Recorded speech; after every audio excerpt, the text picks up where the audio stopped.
Hey y'all, it's your girl KV with another review for Married to Medicine. This is season 2, episode 5, Resurrection Rejection. This episode was super goofy. We see Phaedra up to her antics. I found it partly funny. I laughed. I ain't gonna lie, I laughed. Even though I'm just like, oh, here go Phaedra, y'all. But you know, it is what it is. I would rate this episode like 7, 8. You can tell like the whole episode was the lead up for the resurrection. So nothing else really went on. So the episode comes on, you know, we see the little small clips of everybody in their family life. Oh, it is a wasp on the window. It's on the outside though, but it's scary looking. The opening clips, everybody's life or whatever, what they doing. And the part that struck me was heavenly. She was like, how was the prom? It was good. So you didn't come home, so you and your friends had a little hotel room. You and your girlfriends, right? And what about the boys? I mean, you know. What? Excuse me? Huh? My mama didn't let me go to no hotel room after prom. Now, granted, none of my friends was on that I can remember. But nah, we came on home after prom. Would y'all let y'all kids go to a hotel room with their friends, have a little hotel sleepover slumber party the night of prom? Is that the thing? I know a few people who had a hotel room, mostly guys. I don't know nobody who mama let them have a hotel room when I was in high school, but I mean, I guess it had to be some girls somewhere who mama was letting them, but So that part stuck out to me because I was just laughing at that. But I mean, I guess at that point they just about grown, but not on my dime, you're not on my dime. So the first scene we see Heavenly and Phaedra go to Quad's house. They sitting there talking, well, how was the wedding? Quad said, were there ice sculptures and, nice things? They were like, well, it wasn't no ice sculptures or anything. And they flashed back to them. And Phaedra was like, oh, this is a funeral program. That's like what I do for funerals. And Phaedra was like, there was fresh flowers. And they flashed back to the reception. She's like, oh, okay, fresh flowers. Some of them dying, but, they were fresh at one point. They were fresh at one point, And then Phaedra was like, my only problem was the drapery. The drapery was just wrinkled. Like she said, it looked like crepe. It was so wrinkled it looked like crepe. And they flashed back to that drapery, y'all. Now I'm one of them persons, because I like event planning, because it don't, take much to get things right for me as far as like remembering these things and such. That drapery being that wrinkled would have been a problem. Especially when he said that because they needed all that drapery, it was an extra $14,000 and stuff like that. Because that was mainly because they needed the drapery, because they would, I'm assuming, because they needed the drapery because they were going to be on the rooftop, which, you got the scene of the city. But if you pull it into this event room and the walls not that decorated, it's not like a character type of room, you would need this drapery. And ain't nobody seen it. Not the vendors, not the wedding planner, wedding coordinator, wedding team. Nobody steamed these drapes.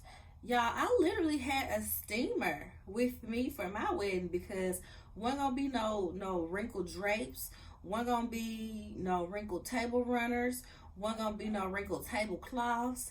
The venue had the tablecloths nice and pressed, but I said, okay, the stuff like the table runners and certain things like that, I brought. So I knew there was a steamer involved. Ain't finna be no wrinkled this, wrinkled that. So that did strike me like, girl, Johnny played in your face with planning this wedding. Johnny played in your face. And like everybody else, I'm wondering if Phaedra gave her the referral to use Johnny. Like, how did she get in touch with Johnny for him to plan the wedding? All the wedding planners in Atlanta. And this is who she ended up with, and that is what she ended up with. Not so fresh flowers, wrinkled drapery, funeral programs. Okay, y'all. So next we see Quad is fussing at Heavenly because she talking about, oh, you besties with Miss T. You besties, you all teeth, all big old teeth, just out in the picture, and you sending me pictures about that. And Heavenly is like, I honestly didn't think that you would even care. I didn't think that you would care. I see Heavenly's side and I see Quad's side because Heavenly is like, you left him. As they said on the previous episode, you ain't have sex with him the last 3 years that y'all been together. You left him. You divorced him. Why would you care about the next woman? But at the same time, Heavenly, what do you get out of sending her a picture of you and the new wife or the new wife to be and stuff like that? So I get both sides. But you know, Heavenly does stuff for shock value. She does things for TV and stuff like that. So it is what it is. So Heavenly is like, you know, I feel you on that, but you need to take ownership with how you withdraw from the group. When we're not filming, we don't hear from you. It's basically what she wants to say. And she said that on her and Carlos King do Messy Mondays where they review the show. She said it there. She mentioned how once they done filming, Quad don't be studying them. Quad do not be studying them. She does what Melody from Love and Marriage Huntsville does. She treats y'all like co-workers. She don't treat y'all like friends that keep up after that. And I get it. There is so much that goes on during the season that sometimes it might be harder to try to force hanging out with you when I don't have to, if I'm still mad at you about something that happened a few months ago.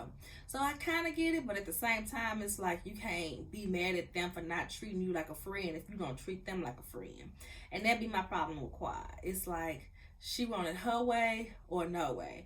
Because you about dissed them and threw them to the curb once you had your sister circle friends when you was doing the show. But, you know, since you ain't doing that no more, do you not hang with those ladies as much? Which I can imagine they don't hang with each other as much. But now you need them again. You need that to be your main group of friends. So you putting the responsibility on them to reach out to you. But I wouldn't be reaching out to you neither. If I done reached out to you in the past and you ignore me, I'm not going to keep doing it. That just is what it is. So the next thing we see is at the Whitmores. Shout out to Spellhouse. Cecil and Simone are talking, and she's like, so what did you say to Miles about summer school? And he's basically telling her, well, I told him that he needs to get some experience. He needs to do this. And she's like, well, he's supposed to be graduating in May. Okay, and what if he don't graduate in May? Is what Cecil is saying. And she's like, no, like, we're not going to keep doing this.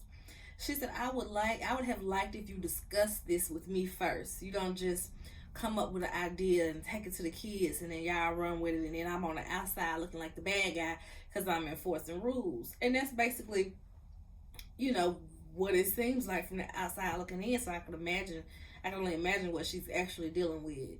So she says, when we get them a place to live, it has to be understood that in a year, he is paying rent. I don't see what the problem with that is. She didn't say paying all the rent. She didn't say giving his whole check to rent. She just said he is paying some rent. And Cecil is just so against this. Well, he's not going to be making that kind of money, though. He's not going to be making that kind of money. How he going to be paying rent? And she's like, you don't know that to say if he's going to be making that money or not. And literally while they're in the confessional talking about this, Miles calls Cecil.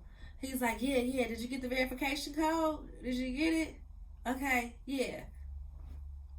What? You are 25 years old. What are you signing up for or purchasing or doing that you need to use your parents' card or use your parents' phone number or address or something that the verification code is going to your daddy and you can't just do it for yourself? So I'm with Simone all the way on this because it's literally no reason for you to keep constantly making excuses for your grown behind son. He not gonna be making that kind of money. How he gonna pay rent? He better figure it out. If he didn't have wealthy parents or well-off parents, he would have to figure it out. Whether they get another roommate, whether he have two jobs, something. Just because y'all got it like that don't mean that y'all gotta let y'all kids break y'all backs taking care of them when they grown. And it really just seems like it might be Miles. It looks like Michael is on track for the most part. Like, we don't know whatever happened with him going to the first school that they took him off to, but even in the conversation that we saw at the the um top of the season when they were all out to eat, Michael was still away from home, living somewhere separate. If they said he was in a community college, so he still had to be in somebody's apartment maintained, and even if they paying for it, it don't seem like he in their pockets as deep as Miles is. And Michael always seemed like the more, what's the word I want to use? Oh man, the sirens. It is Wednesday at 3:30. So yeah, I guess we're gonna hear sirens, y'all. Dang, hate that. So Michael has always been a little faster than Miles. Miles always been. You could tell he was a little more coddled just from how they grew up on TV. So when Michael is like, "Nah, we finna do this, we finna do this, we finna do that," and Miles would be like, "I mean, well, what do you think?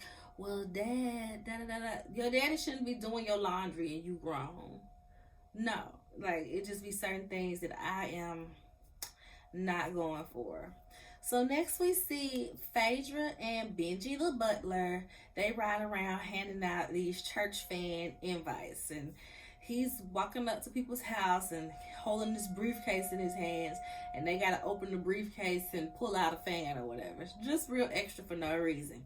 Everybody's reaction is hilarious because my thing is, what tripped me out, only half of them even know who Benji is, right? Because Quad definitely knew who Benji was. She done been over to Phaedra house.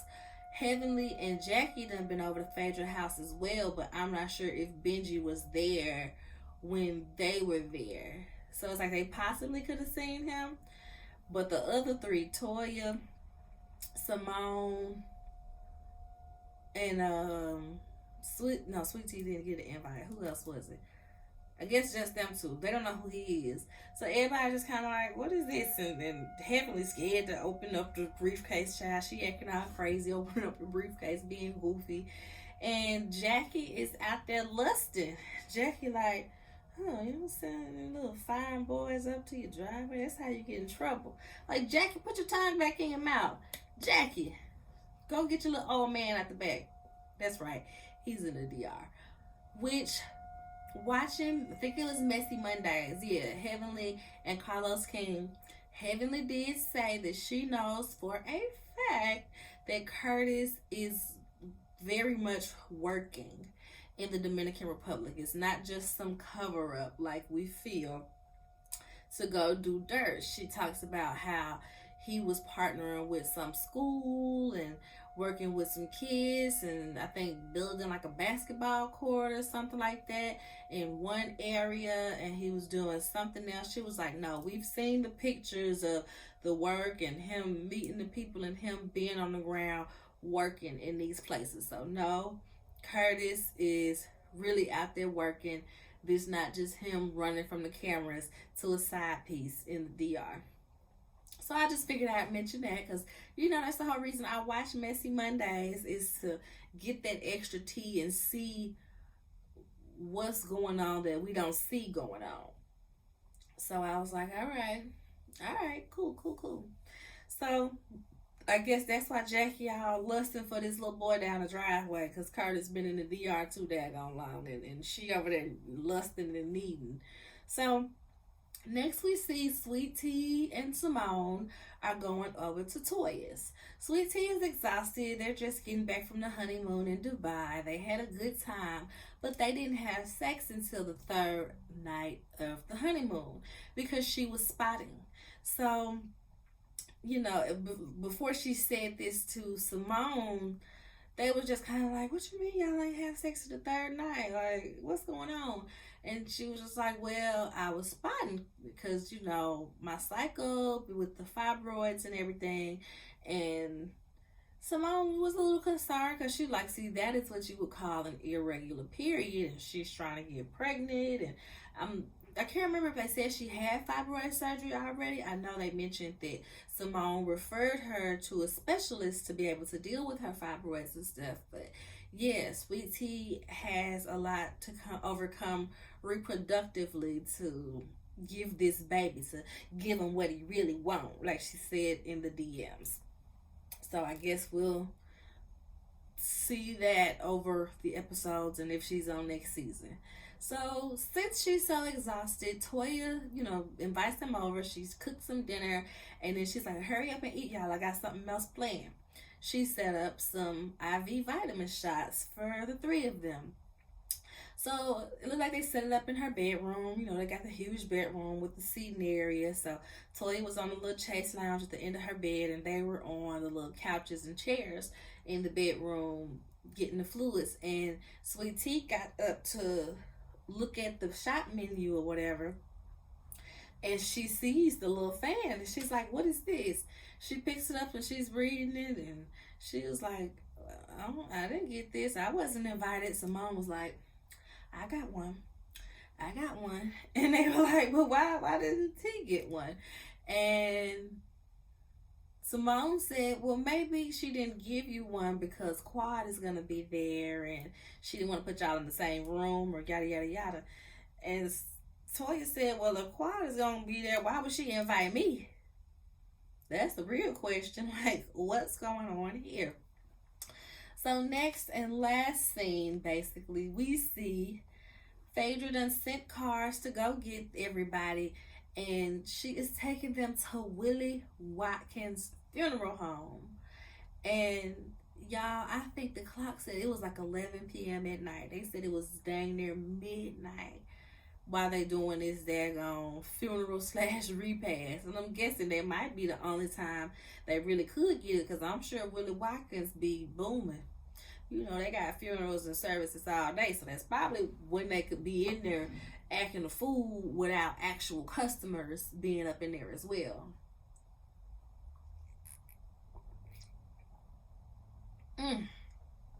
So Heavenly was cracking me up, because she like, what we doing here? She said, that's why I'm not a real doctor anyway. That's why I'm a dentist, because I don't like dead people. I get upset when I see a dead tooth. Heavenly just goofy for no daggone reason.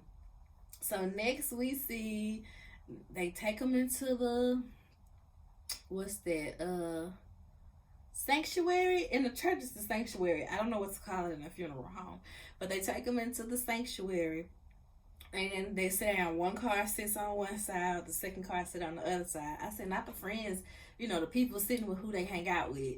So on one side is Jackie, Heavenly, and Dr. Alicia, who they are truly just doing so wrong, because y'all ain't even showing us the flashback of when she met her. Y'all ain't told us nothing about her. She's just there like a extra, like a fill-in. Then on the other side, we got Sweet Tea, Toya, and Simone. Right? So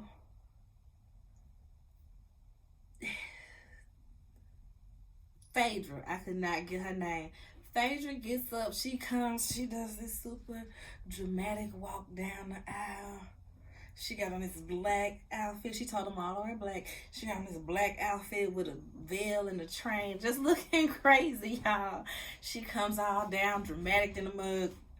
She gets to the podium, and she looks and she said, Sweet Tea, I mean, you weren't invited, but I guess you've also risen like this phoenix. That tripped me out, y'all, because Heavenly said on Messy Mondays that section of the evening went on much longer than what they showed, because Phaedra kind of was up there reading Sweet Tea for filth. Because what we didn't see, and this is what Heavenly said, she said, because I guess they took that scene out because we didn't see the scene where Sweet Tea tried to leave Phaedra off the wedding the wedding list as well. So I guess she uninvited Phaedra as well. But Phaedra said, I brought the pastor, so if I leave, the pastor's leaving too, and ain't nobody getting married.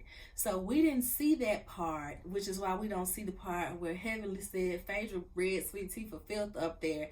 That's why you weren't invited, but I mean you here. I guess you've risen like this phoenix. So that cracked me up because the look on Sweet Tea's face was like she had been read.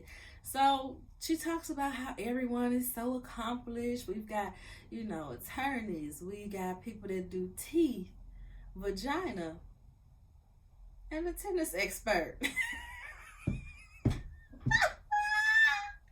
Y'all, even Toya Face was like, excuse me? I was so weak when she said a tennis expert. Because Toya says she got jobs, but Toya's jobs looks like they lean on the side of influencer versus having like a traditional career. You know what I mean? She definitely gives influencer. So that tennis expert had me weak. So then she does this very dramatic speech, y'all. She's just like, yeah, the ashes and the phoenix from the ashes and da-da-da. And then she puts her arms up and it's like a veil and the veil is draping over her. I'm like, is she about to praise dance? What is happening right now? Just so dramatic for no reason. And as she's up there posing with that veil around her, a casket comes in. We see two guys high stepping in, bringing a casket. So everybody's face is just like, what is happening? They all shocked. They all trying to figure out what's in the casket, who's in the casket. She opened up the casket. It says mother on the casket, on the inside of the casket. And I could hear Toya be like, you gonna look, you gonna get up and see what's in the casket? No, I ain't getting up. What Simone said. Heavenly stands up and like peeks over to see like what's in the casket. Then she look around like, oh, H now, like, oh Lord. Y'all, quiet bust up in the casket. I see some of you ladies try to put me in an early grave. Why? Why do we have to be this extra? And I guess that's what you get with the new freaking Phaedra and Quad, because they are both extremely animated, extremely dramatic, and we absolutely see that with this scene that they have put on here. Some of you tried to give me an early death sentence and da-da-da-da. Y'all help me out this thing. So the men help her out the casket. She has on all white while everybody else has on all black. And Toya cracked me up. Toya said, is Mariah gonna pop out too? And it was so funny because like each time they told jokes, it's like you don't know if they're talking loud enough for the others to hear. But the side, whoever told the joke, would be cracking up, and the other side just be like. So Toya's like, is Mariah gonna pop out too? And Simone and Sweet Tea just bust out laughing. And my first thought was, Sweet Tea, what you laughing at? You claim that you don't watch this show, so you don't know who Mariah is, right? So what's so funny? What's so funny, Sweet Tea? And this is why I don't like her, y'all, because she just seems like a fraud that's trying to do too much. Like, she didn't come in genuine enough. And not to say that she needed to be kissing anybody's behind, but like saying that my dad is here getting the dog. Saying that, you didn't watch the show, you didn't know what all was going on, but you laughing at a joke about Mariah, who is been gone seasons before you got there. And you was in Greg's DM saying that I can give you what you want. Baby, that means you watched the show. So she be blowing me, y'all. She be blowing me so hard. So next, what do we see next? Quiet. Hold on, let me see what's going on in my house. Oh, this is an old picture. Yeah, her hair differently, so picture. Come get her.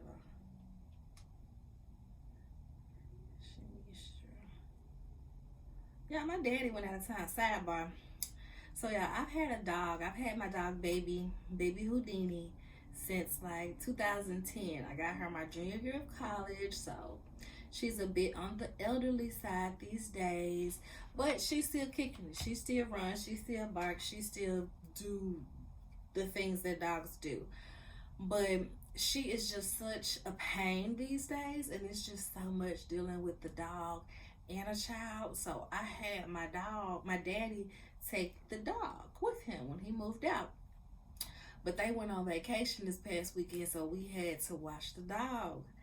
And we so ready for him to come get that dog. My baby be yelling at that dog so much throughout the day. We ready for him to come get that dog. So I thought that he was in the house getting the dog, because he sent me a picture of my child and the dog in the hallway. But I looked at it, I'm like, this is an old picture, because she is in her tutu days now, and she refuses to take off this tutu that she has. So I'm like, oh yeah, that ain't recent. But anyway, back to the story. Quiet gets out the casket, and she basically starts going one by one and telling everybody, okay, we should just squash it. We should squash it. Are you ready to let go of the I can't remember the words she used, but basically, are you ready to let go of the beef and the strife that we've all had? Jackie, what? And they start laughing. Are you ready to let it go? Jackie like, okay, girl, like, I guess, and she just keep on going on about how, they need to be good girlfriends, this, that, and the third.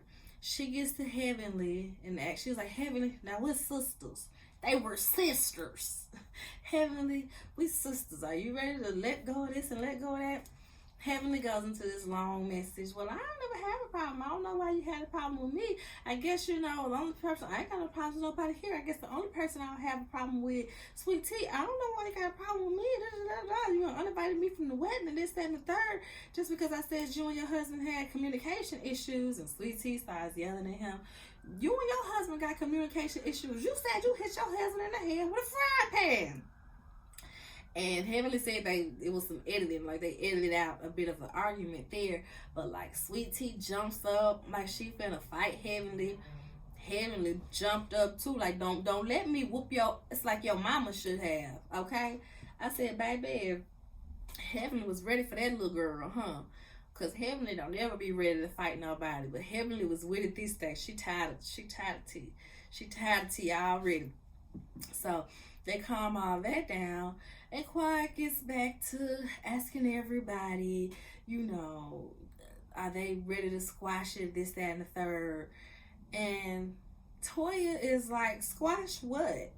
No, like, as malicious as you talked, you need to stop being so malicious to my family. Quiet Thomason, what have I done to you? Toya's like, what have you done to me? Saying that we set up a robbery, saying that I'm cheating on my husband. Like, girl, what? Toya ain't squashing it. She ain't ready to squash nothing and be cool. Period. Point blank. That's it. And my thing about this thing is, Quad ain't take no accountability for how she treats the lady. She just want everybody to squash it, get over it, film with me.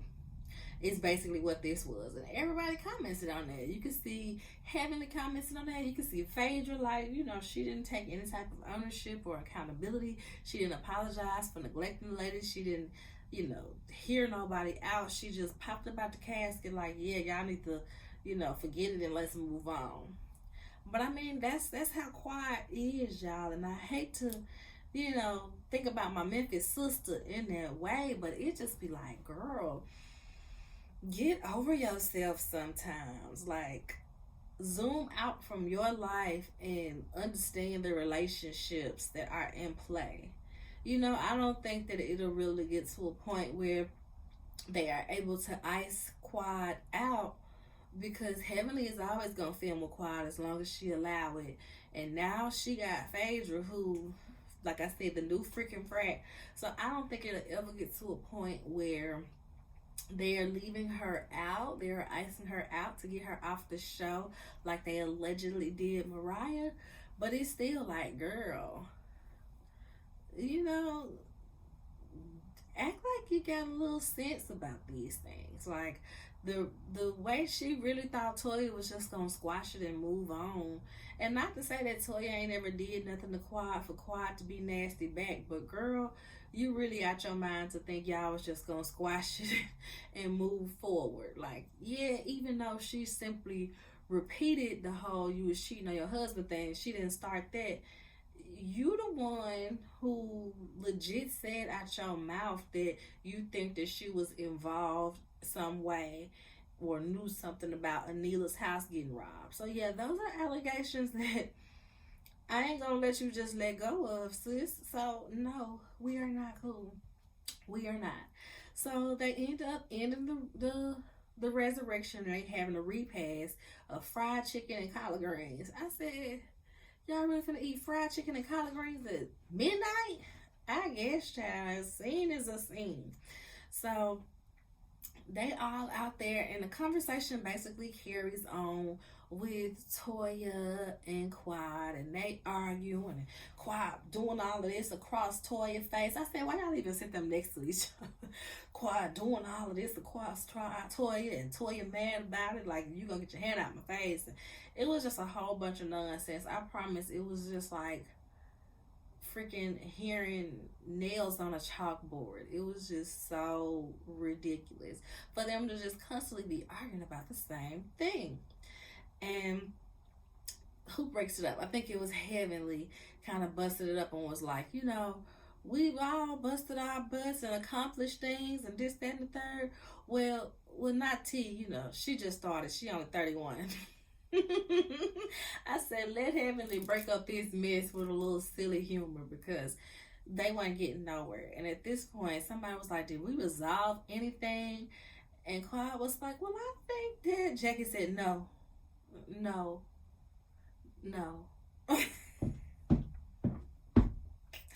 Thank you, Jackie, because nothing was resolved. Absolutely nothing was resolved. If anything, fights got more intense than what they needed to be. And, who friends is still friends and who not friends is still not friends. Nothing was resolved.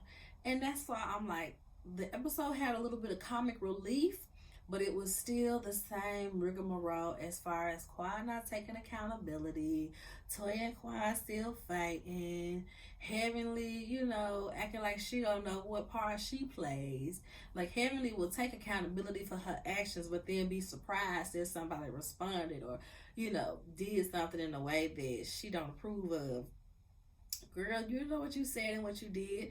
And even if you feel like what Heavenly said at the pamper party wasn't wrong, because I don't think it was wrong, it was ill-timed. Like, you don't sit up at my bachelorette party and talk about these things in front of my friends. My bestie is sitting right here, and you finna talk smack about me and my wedding in front of my bestie. So that's what I'm saying. It was very ill-timed. Like, have this conversation with Jackie, with Phaedra, with Quad. You don't have this conversation in front of her close girlfriends on the show and off. So I can understand why Sweet Tea took her off the list, as childish as it was to take her off the list and not tell her. I can see why she would have felt that way, even though I'm like, girl, you don't have that type of pull yet. You ain't got that type of pull yet, boo. So, yeah. Another thing that cracked me up about Messy Mondays with Heavenly and Carlos King is she said that, well, not necessarily cracked me up, but enlightened me, rather. Everybody gets paid the same. So, I guess she said Quad was trying to negotiate to get more money, but she didn't because they all have to be paid the same amount. So I was like, well, that's interesting. I wonder how they feel about that with brand new people coming in, getting paid the same thing they getting paid and not, earning their stripes. Like, a season 1 should get this much regardless of it's your season 7 or whatever. That's how I would think. So that was kind of surprising to me, but it also makes sense on why they hard audition the girls. What I like to call it, like a hard audition, as far as how you see they're doing Alicia, and clearly Alicia didn't make the cut because they just showing these little snippets of her in the background. We don't hear her talk much. We don't have a camera at her house. Well, there's probably was a camera with her whole time, but we don't see those moments. And Heavenly said they did the same thing with Janice. And y'all remember Janice. Janice is the one who came at Heavenly, called her Grandma Hilda. You and your Grandma Hilda dress. Janice was also the one that was a realtor, and she showed Toya around to some houses when they were having their tax problems. But Toya was being super bougie and was like, girl, none of these houses are up to my standards, yada, yada, yada. So that was Janice.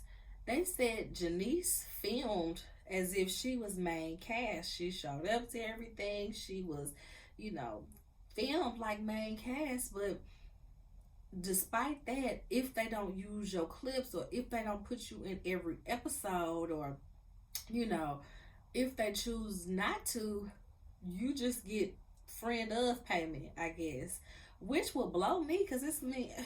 You mean I didn't have this camera in my house, in my face, rearranging my schedule to make sure I can be at all of these things, and then I don't get fully paid for it? So that was very interesting to me, and I just would really like to see what those contracts look like as far as new girls coming on that aren't automatically picked to be main cast, like Sweet Tea, like Phaedra, as far as the Audra, the Janice, the Dr. Alicia. Who else have we had? I feel like it's a couple more. Yeah, I would like to see what their contracts look like and how much they get paid to have them cameras still everywhere and just be friend of. So yeah, that was shocking to me. But that's all I got for this episode, y'all. Make sure you like, thumbs up the video, subscribe to the channel if you're not already, and write down in the comments what you think about this episode. Do y'all like Phaedra on the show? I don't mind Phaedra on the show. I can say that. I feel like she fits here more so than she fit the last couple seasons on Real Housewives. Yeah, so I don't mind her on the show, even though I don't necessarily like Phaedra and some of her antics. I just be like, okay, girl. But yeah, I guess it's cool. So, all right, y'all. See you on the next one.